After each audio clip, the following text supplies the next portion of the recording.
રાહુલ ગાંધી પર મહિલા સાંસદને ધક્કો મારવાનો આરોપ, ધનખડે કહ્યું, રડતા રડતા મારી પાસે આવ્યા। સંસદની બહાર આજે ભાજપ અને કોંગ્રેસ વચ્ચે ધક્કામુક્કીને લઈને વિવાદ વધ્યો છે। હવે ભાજપે લોકસભામાં વિપક્ષના નેતા રાહુલ ગાંધી પર મહિલા સાંસદને ધક્કો મારવાનો આરોપ લગાવ્યો છે। આ ઉપરાંત રાજ્યસભાના અધ્યક્ષ જગદીપ ધનખડે કહ્યું હતું કે મને મહિલા સાંસદ તરફથી ફરિયાદ મળી છે। મહિલા સાંસદ રડતી મારી પાસે આવ્યા હતા।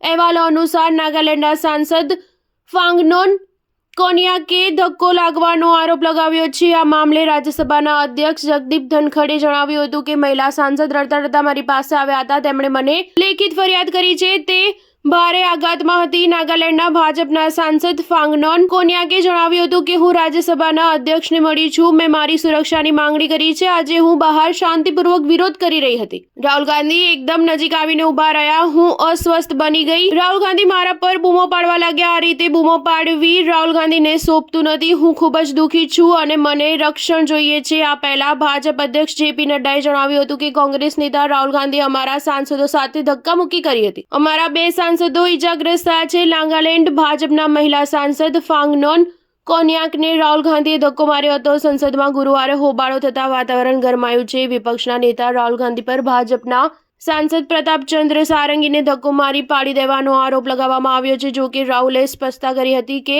અમને અંદર જતા અટકાવવામાં આવ્યા હતા અને ત્યાં ધક્કામુક્કી થઈ ગઈ હતી। સ્ટાર ન્યૂઝ 7 હંમેશા સચ્ચાઈની સાથે।